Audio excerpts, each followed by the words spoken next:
Hello, beautiful people. Today we are going to do a little book video because all I do is read and talk about books. I thought it'd be fun to do a video talking about the best book series I've ever read because I kind of prefer book series over just reading one book, because a book series, you literally get to like be so immersed in like the storyline and the characters' lives. You get to see a lot of character development versus just like one book. So these are the best book series. Don't look at them so I can explain them. I will not give any spoilers because I want you guys to read them for yourselves to see if my recommendations are good. But this is the lovely books. Let's just get into it so I don't have to cover them. So out of all of these, the first book series that I read was the Selection series, which is kind of like Princess Diaries meets Hunger Games. It's basically like this world where everyone's divided into different caste levels. The highest caste level is really wealthy, like royalty, and the lowest lives in poverty. The Selection series follows a girl named America, which is kind of like ironic once you read the entire series. She is kind of in a lower caste level, and so she's kind of in the artist realm. She's a singer. It follows her journey because along with the cast, they also choose the princess kind of randomly. So the princess could literally be from any caste. It's like a competition. So every time a new princess is needed, a bunch of girls all over submit applications and the royal family reviews them, and like a few applications get approved, and those girls move to the castle and start the competition, the selection. It's definitely obviously a fiction book, but it feels like something that could happen in our day and age just because you never know where society is going. And so to me, this almost seems like that type of like book. Like it seems like something that like, very trippy. Just like choose between different guys. It's like a crazy book, but I love it because it's so like, it's kind of like a love triangle vibes almost. It actually definitely gives me like almost Hunger Game vibes, but like with a princess. I feel like you could like this. I definitely give this like an 8 out of 10 stars, I'm gonna say. I love it. I think it's really cool, and I think it's perfect for like young teens. The next book series I read that I also recommend was highly recommended by everyone on the internet. I've seen so many videos about this. It's The Summer I Turned Pretty. And this book series was also very interesting. It didn't go any of the way that I thought it would. These are the last 2 books in the book series. It's Not Summer Without You and We'll Always Have Summer is the last book. The reason I initially was very interested in reading this series was because they're making a show about it. And I really was like, I want to read the book before I see the show, because you never know. I feel like the book is always better than whatever movie or show they make about it. This follows 2 moms that are best friends that go to a beach house every single summer, and their kids obviously become best friends. And so one of them has a daughter and a son, and the other mom has 2 sons. It follows the daughter's perspective. Her name's Isabella, and it follows her and kind of her crush on the other 2 brothers.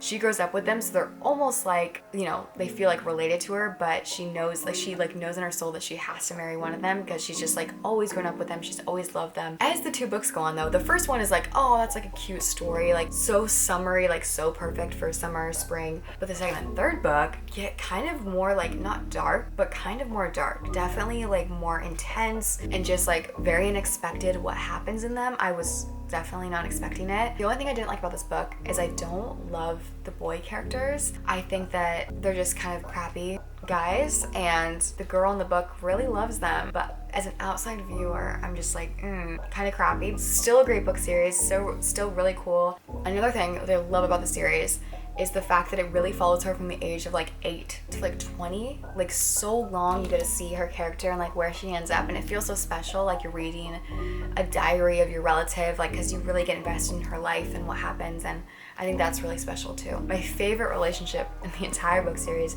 is a relationship between Isabella, the main girl, the main daughter, and her mom's best friend, which is Susan. Her name's Susan. It's such a cute relationship, and I think I love Susan's character, and like that's what made me cry in the book was this relationship between the girl and her mom's best friend. So like random, but so genuine and cute and special, and I loved this book. I think it's so wholesome, especially even if you just read the first book, it's so great. And I love these, so I'm gonna give them like a 7.5 out of 10. Okay, loves. And the last book we're gonna talk about is my favorite. I mentioned this before. It's the Good Girl's Guide to Murder series. This is the third in the series, As Good as Dead. The second one in the series has to do with blood. I forgot the name of it. This series, guys, I cannot say enough good things about this. I could scream. It's so incredible. And I will say the third book was so long for me that I like some parts I like wanted to skip over because I was like anticipating what would happen in the end. But the entire story, the characters, everything, so beautiful. I can't even describe it. So basically, if you haven't watched my video explaining what the first book is about, it's about this girl who lives in a small town, Fairview, and she, for a senior year project, is researching this murder that happened 6 years ago between a girlfriend and boyfriend. They both are gone, and so they're not able to speak on their sides. All it's there is the evidence that was presented to the police and everything like that. And so in everyone's eyes in the town, this boyfriend, his name is Sal, he's guilty. And so they hate his family, they hate him, they've disrespected him for years. And for some reason, the girl in the story, Pip, the main, which is kind of, that's the only bad part of the story, is like, I don't like the name Pip a lot. Anyway, that's the main girl's name that's trying to like research this murder. She's convinced he didn't do it.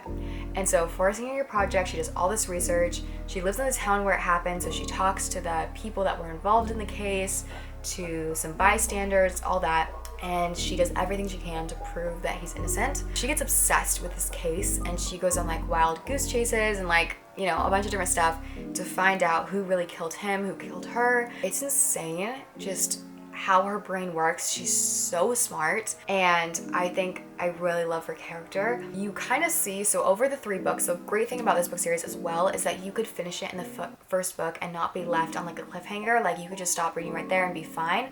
But if you do choose to read the second and third book, you'll get a far better understanding of her as a character and like a kind of like final ending for her character. I think the most craziest thing about this book series for me is that it really is about solving crime and mystery. But this book also has my favorite love story that I've ever read. And this is by no means a romance novel, but I think it's just the most genuine connection I've seen in 2 people in a book ever.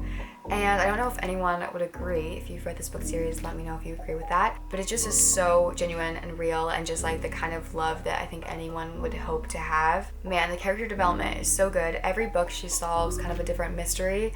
And I think by the end of the second book, for sure by the third book, you see how much it has impacted her, to see blood on her hands, to see how solving crimes and seeing things and knowing the capability of evil people, how much that has truly like destroyed her. And by the third book, she's totally just trying to recover from everything that she has seen and done. And I think it's insane. It gives me chills. It made me cry. This book series, I think it's gonna be hard to ever top these 3 books for me. Man, especially if you pay attention to the details, take notes, like it's so fun to even try to solve it before she does. I loved it. I think the first book will always have a special place in my heart of being my first favorite, but the third book was so good too. It's intense and it's my favorite book. I definitely don't think I would recommend this to like super young teenagers because some of it's like a tiny bit graphic, pretty graphic. It's so good, and I cannot say enough good things about this book. Love the author, Holly Jackson, queen, such a good writer. I can't even believe that this is possible to make a book this good. 10 out of 10. And that's like, it's really hard for me to give a book 10 out of 10. Well, I think that is it. I think that is all the book series that are kind of like my favorite. Thank you guys so much for watching, and please let me know any other book videos you guys want to see or any books that I should read. I have like a whole stack on my bedside table of books that I need to read still because, like I said, it's my favorite thing to do. Thank you so much for watching, and I will see you guys next time. I love you guys. There you go. Love you.